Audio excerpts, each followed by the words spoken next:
Presentation చేయవలసిందిగా కవితక్క గారిని ఆహ్వానిస్తా ఉన్నా. అందరికీ నమస్కారం. జై తెలంగాణ. ముందుగా క్షమించాలి, ఆలస్యంగా వచ్చినాం. వరంగల్లో మన అన్నలందరూ కూడా మాట్లాడాలి అన్నటువంటి ఉద్దేశంతో కొంచెం సమయం ఎక్కువ ఇచ్చినాం. కానీ చాలా అద్భుతంగా వచ్చినటువంటి వక్తలందరూ కూడా మాట్లాడి వాళ్ళ ఒపీనియన్స్ పెట్టిన తర్వాతనే ఇక్కడికి వచ్చినాం. చాలా మంచిగా జరిగింది అక్కడ కూడా కార్యక్రమం. ఇవాళ మీ ముందుకు వచ్చినా అంటే నేను మీకు కొత్త కాదు, మీరు నాకు కొత్త కాదు. ఎన్నో ఏండ్ల నుంచి భుజం తట్టి అనేక ఉద్యమాలలో కలిసి పోరాటం చేసినటువంటి వాళ్ళందరం కూడా ఇవాళ ఇక్కడ కనబడతా ఉన్నారు. అంటే తెలంగాణ ఉద్యమం వచ్చినటువంటి సందర్భంలో కూడా మళ్ళీ అంతర్లీనంగా ఎప్పటికప్పుడు మన యొక్క అస్తిత్వానికి, మన యొక్క సంఘాలకు సంబంధించినటువంటి ఏ సమస్యలున్నా పరిష్కారం చేసుకుంటూ వచ్చినాం. కాబట్టి ఒక ర్యాపో, ఒక సహృద్భావ వాతావరణం మనందరి మధ్యలో ఉన్నది. అయితే ఇవాళ భారతదేశ వ్యాప్తంగా ఒక చర్చ జరుగుతున్నటువంటి సందర్భంలో తెలంగాణలో కూడా మనం ఈ చర్చను మరి మొదలుపెట్టినటువంటి చర్చ మన తెలంగాణలో అలవాటు ఉంటుంది కదా, ఆరంభింపరు శూరులు అన్నట్టు పెట్టినామంటే అంతు తెగేదాకా చూసేదాకా కూడా మనం వెంటబడతాం. కాబట్టి చాలా ఆలోచన చేసి మరి యావత్ భారతదేశంలో ఏం జరుగుతున్నది, తెలంగాణలో ఏం చేయాల్సినటువంటి అవసరం ఉంది అని ఒక ఆలోచన చేసే ఈ కార్యక్రమాన్ని రూపొందించడం జరిగింది. ఒక్కసారి చరిత్ర తిరిగేసి చూసుకుంటే భారతదేశంలో 1931లో అంటే మనకు స్వతంత్రం రాకముందే బ్రిటిష్ వాళ్ళు ఉన్నటువంటి సమయంలో యావత్ భారతదేశంలో ఉన్నటువంటి కులాలు ఎన్ని ఉన్నాయి, ఏమున్నాయని ఒక్కసారి వాళ్ళు లెక్కబెట్టిండ్రు. అప్పుడు వాళ్ళు లెక్కబెట్టిండ్రంటే మళ్ళా స్వతంత్రం వచ్చి ఇన్ని రోజులైంది. స్వతంత్రం రాకముందు 31 నుంచి 47 లాగా అప్పుడు 16 ఏళ్ళు గడిచిపోయింది. కానీ ఇప్పటి వరకు కూడా కులగణన అన్నది మనం చేయలేకపోయినాం. మధ్యలో ఒక్కసారి కాంగ్రెస్ ప్రభుత్వం చేస్తున్నామని చెప్పింది, 4700 కోట్ల రూపాయలు ఖర్చు పెట్టింది. కానీ మరి ఏ మొత్తుళ్ళు వచ్చినాయేమో చేసినటువంటి వివరాలను కూడా, గణాంకాలను కూడా ఎప్పుడు ప్రజలకు ఇవ్వనటువంటి సందర్భాన్ని ఈ దేశంలో మనం చూసినాం. జనరల్గా ఇంతకుముందు అక్కడ రౌండ్ టేబుల్ కాన్ఫరెన్స్లో మా తమ్ముడు ఎవరో మాట్లాడుకుంటూ చెప్తుండే, మనం ఎంత ఘోరమైన పరిస్థితులు ఉన్నామంటే మన దేశంలో ఆఖరికి పులులను లెక్క పెడతారు, జీవాలను లెక్క పెడతారు, పక్షులను లెక్క పెడతారు, కానీ బీసీ జనగణన చేయమంటే మాత్రం వెనకడుగేస్తున్నటువంటి సందర్భం ఉన్నది. కాబట్టి చాలా బలంగా, చాలా ముఖ్యంగా ఈ అంశాన్ని తీసుకొని పోవాలి. మరి ఎందుకోసం జనగణన చేయాలి అని అంటే ఎవరి జనాభాలో వాటా ఎంత ఉంటే వారికి అవకాశాల్లో వాటా అంత రావాలన్నటువంటిది సింపుల్ ముచ్చట ఒకటి చెప్తా ఉన్నాం. ఈ ముచ్చట మేము కాదు, మనందరికీ కూడా స్ఫూర్తిదాయకమైనటువంటి మన ఉద్యమనేత కేసీఆర్ గారు కూడా ఇదే అంశాన్ని అనేక సార్లు చెప్పి వారు కేంద్ర ప్రభుత్వానికి ఏం చెప్పారంటే అసలు రిజర్వేషన్లు అన్నటువంటిది కేంద్రం పరిధిలో ఉండొద్దు, దాన్ని మీరు రాష్ట్రాలకు ఇచ్చేయండి. మా రాష్ట్రంలో ఎవరు ఎంత జనాభా ఉంటే దాని ప్రకారం వాళ్ళకంత వాటాను, వాళ్ళకన్న అవకాశాలను మేము ఇచ్చుకుంటాం. అంటే చిన్న ఎగ్జాంపుల్ ఉంటుంది, ఛత్తీస్గఢ్ లాంటి రాష్ట్రం ఉంటే అక్కడ ట్రైబల్ పాపులేషనే 35% ఉంటుంది. అదే తెలంగాణ లాంటి రాష్ట్రం ఉంటే ఇక్కడ ట్రైబల్ పాపులేషన్ చాలా తక్కువ ఉంటుంది. సో జనాభా ప్రాతిపదికన మనం రిజర్వేషన్లు మార్చుకోవచ్చు, అవకాశాలు మార్చుకోవచ్చు, అట్లనే బడ్జెట్ అలొకేషన్ చేసుకోవచ్చు అన్నటువంటి ఒక ప్రపోజల్ని కేసీఆర్ గారు పలుమార్లు కేంద్ర మంత్రిగా ఉన్నప్పుడు, ఉద్యమ నాయకుడిగా ఉన్నప్పుడు, ముఖ్యమంత్రిగా ఉన్నప్పుడు అనేక సార్లు చెప్పిండ్రు. కానీ ఈ 30 సంవత్సరాలు ఆయన జీవితకాలం మనం చూసుకుంటూ వస్తున్నాం. కానీ కేంద్ర ప్రభుత్వంలో మాత్రం ఎప్పుడు కూడా కదలిక రాలేదు, చర్చ జరగలేదు. మరి ఇవాళ ఎందుకు చర్చ జరగాలి, ఇవాళే ఎందుకు అర్జెంట్ ఏముంది అని చాలామంది మాట్లాడుతూ ఉన్నారు. దానికోసం మనం ఒక ఆలోచన చేసినాం. ఇది కూడా తెలంగాణ ఉద్యమంలోంచి తీసుకున్నటువంటి లెసనే. తెలంగాణ ఉద్యమంలో తెలంగాణ మహిళా శక్తి కదలాలనుకున్నప్పుడు మన ఉద్యమానికి ప్రతీకగా మనం బతుకమ్మని నెత్తిన పెట్టుకున్నామంటేనే తెలంగాణ అడిగినట్టు అనుకున్నాం. ఆనాడు అందరం కూడా బతుకమ్మ ఎత్తుకొని బయలుదేరినాం. బోనం ఎత్తుకున్నామంటేనే తెలంగాణ అడిగినట్టు అనుకున్నాం, అందరం కూడా బయలుదేరినాం. అటువంటి సందర్భాన్ని మనం చూసినాం. ఇవాళ 50 మంది అనేక కులాలు ఉన్నటువంటి బీసీలకు సంబంధించినటువంటి సమస్యను మాట్లాడుతున్నప్పుడు ఒక ప్రతీక ఉండాలి, ఒక యూనిఫైయింగ్ ఫ్యాక్టర్ ఉండాలి. ఆ ప్రతీకనే ఫూలే గారి ప్రతిమ అని చెప్పి చాలా బలంగా నమ్మి తెలంగాణ జాగృతి నుండి మరి అసెంబ్లీలో పూలే ప్రతిమ పెట్టాలి, పూలే యొక్క విగ్రహాన్ని పెట్టాలి అనేటటువంటి డిమాండ్తో మేము ముందుకు రావడం జరిగింది. మీ అందరికీ తెలుసు, ఇదివరకు కూడా మేము అనుకున్నాం తెలంగాణలో అసెంబ్లీలో, ఉమ్మడి ఆంధ్రప్రదేశ్లోనే అసెంబ్లీలో అంబేద్కర్ గారి విగ్రహం పెట్టాలని పోరాటం చేసినాం. ఆనాడు కిరణ్ కుమార్ రెడ్డి గారు ఉన్నప్పుడే ఉమ్మడి ఆంధ్రప్రదేశ్లో అది సాధించుకున్నాం. బతుకమ్మను రాష్ట్ర పండుగగా గుర్తించాలని ఆనాడే డిమాండ్ చేసినాం. ఉమ్మడి ఆంధ్రప్రదేశ్లోనే అది కూడా మనం సాధించుకున్నాం. ఆ తర్వాత మన తెలంగాణ రాష్ట్రం వచ్చిన తర్వాత కూడా మనం మహిళలకు చట్టసభల్లో వాటా రావాలని చెప్పి ఉద్యమాన్ని తీసుకున్నాం, ఢిల్లీ దాకా పోయినాం, దేశవ్యాప్తంగా ఒక చర్చను లేపగలిగినాం, తద్వారా మహిళా బిల్లు సాధించుకోగలిగాం. కానీ ఒక చిన్న అందులో విస్మృతి జరిగిపోయింది. ఏందది? మహిళా బిల్లు వచ్చినా అందులో ఓబీసీ మహిళలకంటూ సపరేట్గా కోటా లేదు. సో ఆనాడే మనం బలంగా ఒక నిర్ణయం తీసుకున్నాం. ఈ ఎన్నికల కన్నా ముందు, రాష్ట్రంలో ఎన్నికలు జరగకన్నా ముందే ఒక మొత్తం మన సెక్షన్ అంతా కూడా కూర్చొని ఖచ్చితంగా మహిళా బిల్లులో ఓబీసీ వాటా అడగాలి, అట్లనే ఓబీసీలకు రావాల్సినటువంటి రిజర్వేషన్ కేంద్రాన్ని అడిగేది కేంద్రాన్ని అడగాలి, అక్కడ ప్రత్యేక మంత్రిత్వ శాఖ అడగాలి కేంద్రంలో అనేటటువంటి అనేక డిమాండ్లతో మేము కార్యాచరణ రూపొందించుకున్నాం. ఎన్నికలు వచ్చినాయని కొంచెం ఆగినాం, ఎన్నికలు అయిపోయినాయి, రిజల్ట్ వచ్చింది. ఇప్పుడున్నటువంటి ప్రభుత్వం మొన్న ఎన్నికల మేనిఫెస్టోలో కొన్ని వాగ్దానాలు చేసి ఏం చెప్పిర్రు వాళ్ళు? మేము అధికారంలోకి రాగానే 6 నెలల లోపట బీసీ జనాభా అంతా కూడా లెక్కబెట్టి 42% ఇస్తాం రిజర్వేషన్లు లోకల్ బాడీలల్లో అన్నారు.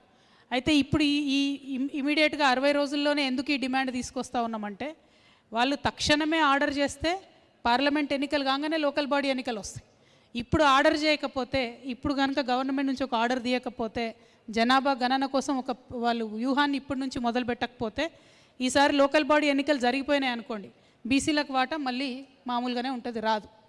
అంటే ఇంకా 5 ఏళ్ళు ఆగాల్సి వస్తుంది. మరి ఈ ప్రభుత్వం ఇప్పుడు వచ్చి హామీ ఇచ్చింది కాబట్టి, ఇది టైం బౌండ్ కాబట్టి ఇమీడియట్గా తక్షణ డిమాండ్గా మనము ఓబీసీ జనగణన జరగాలి, దానికి అనుగుణంగా రిజర్వేషన్లు ఇవ్వాలనేటటువంటి డిమాండ్ చేస్తాను. ఎందుకంటే కాంగ్రెస్ పార్టీ ఎన్నికలలో చెప్పినటువంటి మేనిఫెస్టోలో ఒకవేళ 42% రిజర్వేషన్ మన తెలంగాణ రాష్ట్రంలో ఇస్తే, యావత్ తెలంగాణలో ప్రతి గ్రామం నుంచి అందరినీ లెక్క పెట్టుకుంటే మా బీసీ అన్నదమ్ములు అక్క చెల్లెలకు 23,973 అంటే దాదాపుగా 24,000 మంది సర్పంచ్లు అవుతారు, ఎంపీటీసీలు అవుతారు, వార్డ్ మెంబర్లు అవుతారు, మున్సిపల్ చైర్మన్లు అవుతారు, జెడ్పీటీసీలు అవుతారు, ఎంపీపీలు అవుతారు, జెడ్పీ చైర్మన్లు అవుతారు. ఈ మొత్తం కూడా అయ్యేటటువంటి అవకాశం ఉంటుంది. దానికోసమే మనం ఒత్తిడి తీసుకొని వస్తూ ఉన్నాం. వాళ్ళు ఇప్పుడు కనుక మొదలు పెడితే ప్రాసెస్ అది కంప్లీట్ అయ్యే వరకు పార్లమెంట్ ఎన్నికలు అయిపోతాయి, ఆ తర్వాత లోకల్ బాడీ ఎలక్షన్ లోపల మనకి ఇది నంబర్ వస్తుంది అన్నటువంటిది మన ఆతృత. ఇంకొక అంశం, ప్రతి సంవత్సరం అధికారంలో ఉన్నటువంటి 5 ఏళ్ళు ప్రతి సంవత్సరం కూడా బీసీ వెల్ఫేర్ డిపార్ట్మెంట్కి 20,000 కోట్ల రూపాయలు, అంటే వచ్చే 5 ఏళ్లలో 1,00,000 కోట్ల రూపాయలు బీసీల కోసం ఖర్చు పెడతామని ఇప్పుడున్నటువంటి ప్రభుత్వం వాగ్దానం చేసింది. సో మళ్ళీ ఫిబ్రవరి 8వ తారీఖు నుండి అసెంబ్లీ స్టార్ట్ అవుతుంది. ఈ అసెంబ్లీ సెషన్లో బడ్జెట్ పెడతారు.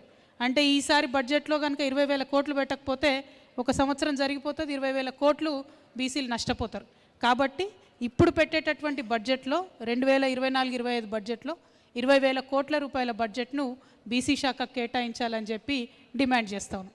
ఇప్పుడు ఇమీడియట్గా ఈ 3 డిమాండ్లతోనే మనం ముందుకు పోతూ ఉన్నాం. ఒకటి, ఫూలే విగ్రహాన్ని అసెంబ్లీలో ప్రతిష్ఠించాలి. అది మన బీసీలందరికీ కూడా ఆత్మగౌరవ ప్రతీకగా, ఒక ప్రజాస్వామ్య ఉద్యమాలు నడిపినటువంటి మహానేతకు సంబంధించినటువంటి విగ్రహంగా యావత్ తెలంగాణ సమాజానికి స్ఫూర్తిదాయకంగా ఉంటుంది. 2, తక్షణమే జనగణన జరపాలి, దాని ద్వారా వచ్చేటటువంటి పొలిటికల్ రిజర్వేషన్ ఏదైతే లోకల్ బాడీస్లో ఉంటుందో అది ఇవ్వాలనేది 2వ డిమాండ్. 3, ఇప్పుడు ప్రవేశపెట్టేటటువంటి బడ్జెట్లో 2024-25 బడ్జెట్లో 20,000 కోట్ల రూపాయలు బీసీలకు కేటాయించాలి బీసీ శాఖకు అన్నది 3వ డిమాండ్. ఇవన్నీ కాక ఇంకా కొన్ని డిమాండ్స్ ఉన్నాయి సాధించుకోవాల్సినవి.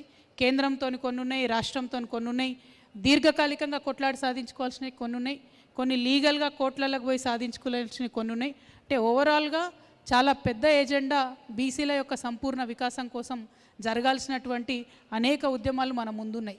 కానీ మొదటి అడుగుగా పూలే విగ్రహాన్ని సాధించుకుంటాం. ఎందుకంటే ఏప్రిల్ 11వ తారీఖు పూలే గారి జయంతి ఉన్నది. పూలే గారి జయంతి లోపల ఒక సానుకూల ప్రకటన ఈ ప్రభుత్వం ఇవ్వాలని చెప్పి తొలి డిమాండ్గా మనం తీసుకోబోతూ ఉన్నాం. ఈ ఎజెండాతోని మరి మీ దగ్గరికి వచ్చినాం. మీతో పాటు ఇక్కడ వచ్చినటువంటి అన్ని కుల సంఘాల నాయకులకు, అందరు ప్రజా సంఘాల నాయకులకు, మా ఆడబిడ్డలందరికీ, మా మేధావులందరికీ, విద్యార్థి నాయకులందరికీ కూడా మనస్ఫూర్తిగా ధన్యవాదాలు తెలియజేస్తూ ఉన్నాను. అయితే ఒక్క విషయాన్ని మాత్రం నేను ఖచ్చితంగా మీ దృష్టిలో పెట్టదలుచుకున్నా. జనరల్గా మనం దేశంలో అత్యధికంగా మంచి పోస్టు, పెద్ద పోస్టు, మన పిల్లలు చదువుకొని సమాజంలో గౌరవింపబడాలంటే ఏం కావాలనుకుంటాం? కలెక్టరో ఎస్పీఓ కావాలనుకుంటాం, అవునా కాదు? సో ఈ దేశంలో యూపీఎస్సీ అనేటటువంటి ఎగ్జామినేషన్ బోర్డు అది కండక్ట్ చేస్తుంది.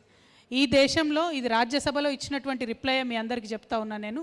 ఈ దేశంలో 2018 నుంచి ఇప్పటి వరకు మొన్న 2022 వరకు జరిగినటువంటి యూపీఎస్సీ సివిల్ సర్వీసెస్ ఎగ్జామినేషన్లో మొత్తం 4365 మంది సెలెక్ట్ అయ్యారు. మొత్తం 4365. అందులో ఎస్సీ ఎస్టీ బీసీ కలిపి 1195 మంది మాత్రమే సెలెక్ట్ అయ్యారు. అంటే 100%లో ఓన్లీ 27% ఎస్సీ ఎస్టీ బీసీ ముగ్గురిని కలిపితే కూడా అంతే మంది పిల్లలు మన వాళ్ళు సెలెక్ట్ అయ్యారు. అంటే మిగతా వాళ్ళంతా జనరల్ కేటగిరీలో ఉన్నటువంటి పిల్లలంతా కూడా సెలెక్ట్ అయ్యారు. మనకు రాజ్యాంగం ఆల్రెడీ ఇచ్చినటువంటి హక్కు ప్రకారం ఓన్లీ బీసీలకే 27% రావాలి, ఎస్సీ ఎస్టీలకు సపరేట్ మళ్ళా. అంటే దాదాపు 50% ఎస్సీ ఎస్టీ బీసీ పిల్లలు ఉండాల్సినటువంటి పొజిషన్లో ఈ సంవత్సరం నిండిపోయినాయి, జనరల్ సీట్లు వచ్చినాయి, వెళ్ళిపోయినాయి. అంటే మనం కొట్లాడపోతే అంటే ఉన్నటువంటి హక్కునే కాపాడుకోవడానికి కొట్లాడతలేం, అంటే ఇంకా సాధించాల్సినవి ఉన్నాయి. ఉన్నటువంటి హక్కుల్ని పరిరక్షించుకొని మనం వీటిని పరిపూర్ణం చేసుకోవాల్సినటువంటి నినాదాలు కూడా ఉన్నాయి.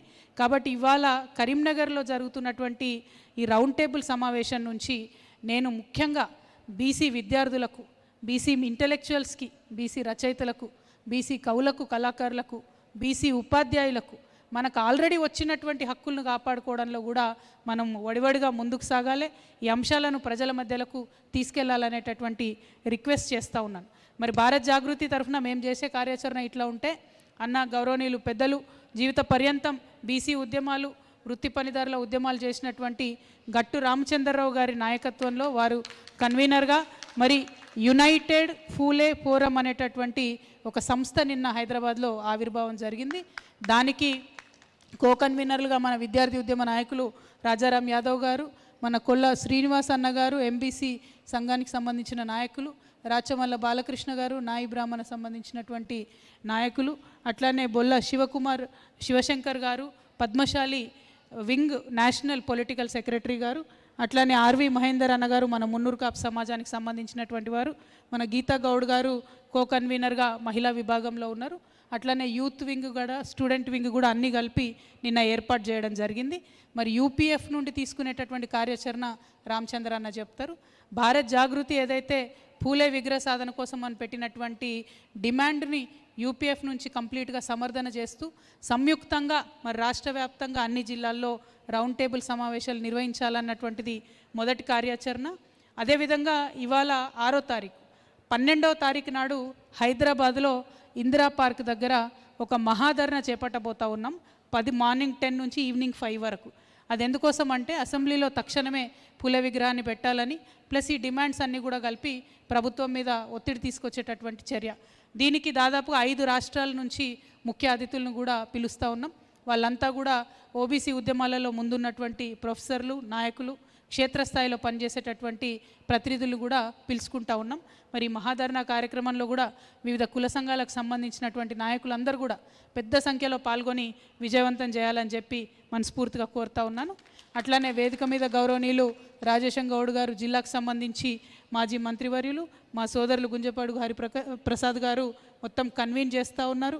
అట్లానే అన్న సీనన్న యూపీఎఫ్ కన్వీనర్గా ఉన్నటువంటి శ్రీనివాస్ అన్న గారు, మా సోదరి జగిత్యాల జెడ్పీ చైర్పర్సన్ దావా వసంత గారు, అట్లానే కరీంనగర్ మేయర్ గారు సునీల్ అన్న కూడా ఉన్నారు. వారికి వేదిక మీద ఉన్నటువంటి మా తమ్ముడు ఎంపీపీ యూపీఎఫ్ కన్వీనర్గా ఉన్నటువంటి వాళ్ళు చాలామంది ఉన్నారు. అందరికీ కూడా పేరు పేరున హృదయపూర్వకంగా నమస్కారాలు తెలియజేస్తూ, మరి చాలా పెద్ద ఎజెండా ముందున్నది.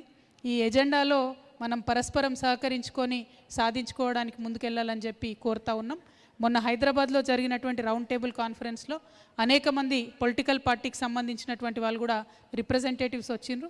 అందులో మరీ ముఖ్యంగా సిపిఐకి సంబంధించి ఆల్రెడీ వాళ్ళు కాంగ్రెస్తో భాగస్వామ్యం ఉన్నప్పటికీ కూడా సిపిఐకి సంబంధించి కూడా రిప్రజెంటేటివ్స్ వచ్చి మన ఎజెండాకు కూడా మద్దతు ఇచ్చినారు. వారికి కూడా ధన్యవాదాలు తెలియజేస్తూ, మరి ఇవాళ జరిగేటటువంటి ఈ చర్చా కార్యక్రమంలో కుల సంఘానికి సంబంధించిన నాయకులు, ఇంటెలెక్చువల్స్, మా ఆడబిడ్డలు ఎవరైతే ఆల్రెడీ కుల సంఘాల్లో పనిచేస్తూ ఉన్నారో వాళ్ళు అందరూ కూడా మీ ఒపీనియన్స్ ఎట్లా ముందుకు తీసుకెళ్దాం, ఇంకా యాడ్ చేయవలసిన ఎజెండా ఏమన్నా ఉందా అన్నటువంటిది దయచేసి మీ సలహాలు సూచనలు ఇవ్వవలసిందిగా కోరుతూ, మరి కరీంనగర్ అంటే చాలా ప్రత్యేకమైన జిల్లా, మా అమ్మమ్మ వాళ్ళ జిల్లా, ఎప్పుడు కూడా అనుబంధం ఉన్నటువంటి జిల్లా. పోంగ కూడా సర్వపిండి తీసుకొని పోదాం అనుకుంటున్నాం. అంత బాగా కరీంనగర్తోని ప్రతి గల్లీ ప్రతి చోటు తెలిసినటువంటిది. మరి ఇటువంటి జిల్లా నుంచి వచ్చి ఇక్కడ కార్యక్రమం చేయడం అంటే మీ మద్దతు కూడా కట్టుకోవాలనే ఇక్కడికి రావడం జరిగింది. అందరు కూడా మనస్ఫూర్తిగా మీ మనసులో ఉన్నటువంటిది ఎటువంటి భేషజాలు లేకుండా ఎజెండాకు సూచనలు సలహాలు ఇవ్వాలని కోరుతూ మీ అందరి దగ్గర సెలవు తీసుకుంటున్నాను. Thank you. జై తెలంగాణ, జై బీసీ, జై భీమ్. ఇక్కడ ఒక చిన్న విషయం అన్న, బీసీ సంఘాల మీటింగ్ పెట్టుకున్నప్పుడు కూడా జై భీమ్ అని అనుకోవడం మొదలు పెడదామని నా రిక్వెస్ట్. ఎందుకంటే ఇద్దరు గురు శిష్యులే. పూలే గారు ఇచ్చినటువంటి బ్లూ ప్రింట్ని తీసుకొని అంబేద్కర్ గారు ఆనాడు అనేకమైనటువంటి కార్యక్రమాలని వారు చేపట్టడం జరిగింది. అంబేద్కర్ గారు చాలా గర్వంగా పూలే గారే నా గురువు, పూలే గారు చేపట్టినటువంటి అనేక అంశాలనే నేను ముందుకు తీసుకెళ్ళినా అని చెప్పి వారు కూడా చెప్పడం జరిగింది. మన అందరం కలిస్తేనే ఇటువంటి ఉద్యమాలకు బలమవుతుంది. కాబట్టి ఎక్కడ మీటింగ్ అయినా జై భీమ్ అన్నకాడ జై పూలే, జై పూలే అన్నకాడ జై భీమ్ అని అంటూ ముందుకెళ్దామని ఈ చర్చ దేశవ్యాప్తంగా నడుస్తుంది. మనం వెనుకుంటే వెనకబడిపోతామనే అంశాన్ని కూడా మీ అందరికీ తెలియజేస్తూ మళ్ళీ ఒకసారి హృదయపూర్వకంగా నమస్కారాలు. Thank you. జై తెలంగాణ. కవితక్క గారికి ధన్యవాదాలు తెలియజేస్తూ, మరి పులే యునైటెడ్ ఫ్రంట్ ఈ కార్యక్రమాన్ని తన భుజాన మీద వేసుకుని తప్పకుండా వారి నాయకత్వంలో మనందరం కూడా పులే విగ్రహాన్ని పెట్టే వరకు కూడా కరీంనగర్ జిల్లా పక్షాన మనం కూడా యూపీఎఫ్కు పూర్తి స్థాయిలో మద్దతు తెలియజేస్తూ మనందరం కూడా సహకరించాలని చెప్పి తెలియజేస్తూ, మరి ఈరోజు రాష్ట్ర కన్వీనర్ గారు మరి వారు కూడా అనేక వామపక్ష ఉద్యమాల నుంచి స్టార్ట్ అయినటువంటి అన్న తర్వాత ఎప్పుడు కూడా నిరంతరం ప్రజల కోసం పనిచేసేటువంటి గట్టు రామచంద్రన్న గారిని మాట్లాడవలసిందిగా కోరుతా ఉన్నాం.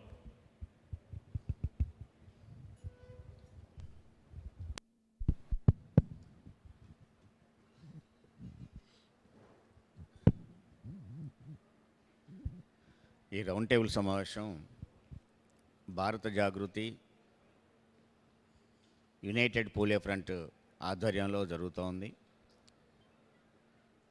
ఈ సమావేశానికి అతిథులుగా వచ్చిన బలహీన వర్గాల తరపున ఒక బలమైన గొంతుక దొరికింది మనకు, ఆమె కవితమ్మ. ఆ గొంతుక ఆధ్వర్యంలో మన గొంతులు కూడా కలిపి మన హక్కులు సాధించుకోవడం కోసం మన ప్రయత్నం చేయాలి. ఇప్పటిదాకా ఎన్నో ప్రయత్నాలు చేసాం, ఎన్నో పోరాటాలు చేసాం, ఎన్నో సేవలు చేసాం, ఎన్నో జెండాలు పట్టుకున్నాం, ఎన్నో తిరిగాం. ఎవరెవరి కోసమో సేవ చేసిన మనం ఈ రౌండ్ టేబుల్ పునాదిగా మన కోసం మనం సేవ చేసుకుందాం అనేది మనసులో ఉంచుకొని పనిచేయాలనేది మీ అందరినీ కోరుతా ఉన్నాం. ఎందుకంటే బీసీ అనగానే బ్యాక్వర్డ్ కమ్యూనిటీస్ అంటారు జనరల్గా, కానీ యాక్చువల్గా ఇది బ్యాక్ బోన్ కమ్యూనిటీస్, వెన్నుముక. ఈ సమాజానికే బీసీలు ఒక వెన్నుముక.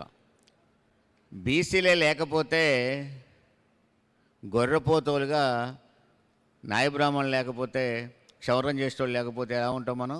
గొర్రెపోతు చేసుకొని కింది నుంచి మీ దాకా కనబడుతూ ఉంటాం. ఇది నాగరికతని సృష్టించే బీసీలు కూడా. మాసిన బట్టల్ని చెరుకు తీసుకుపోయి ఉతికి ఉతికి తెల్లగా తీసుకొచ్చే వృత్తి కూడా మన బీసీ వృత్తే. ఎన్ని రకాలుగా తీసుకున్నా నువ్వు తినే కాడి నుంచి ఉండే దగ్గర నుంచి ప్రతిదాన్ని కూడా ఇలా బీసీలు లేకుండా కనపడే పరిస్థితి లేదు. అందుకనే తలా ఒక వృత్తి తీసుకొని ఈ సమాజాన్నే నడిపిస్తున్న కులాలు బీసీ కులాలు. కానీ తాను మాత్రం వెనకబడుతూ ఉన్నారు. అంటే బట్టలు నేసే ఆయన తన నేసిన బట్టను తను కట్టుకునే స్థితిలో లేడు. కళ్ళు గీసే ఆయన తను కడుపు నిండా తినలేడు. బట్టలు ఉతికే ఆయన అందమైన బట్టలు కట్టుకోలేడు. ఏంటి మరి ఈ సమాజంలో? సామాజికంగా చూద్దామన్నా గౌరవం దక్కదు, ఆర్థికంగా చూద్దామన్నా బలపడిలేము, రాజకీయాల్లో చేద్దామన్నా సరిపడ పదవులు లేవు. సరిపడ పదవులు అంటే ఒక్క విషయం మీ దృష్టికి తీసుకొస్తా. సుమారు 118 కులాలుగా ఉన్న బీసీ కులాలలో 85 కులాలు కనీసం వార్డు మెంబరు కూడా లేని కులాలు ఉన్నాయంటే ఈ సమాజం సిగ్గుతో తలంచుకోవాల్సిందే కదా. 85 కులాలు కనీసం వార్డు మెంబర్ లేరు ఆ కులాలకి.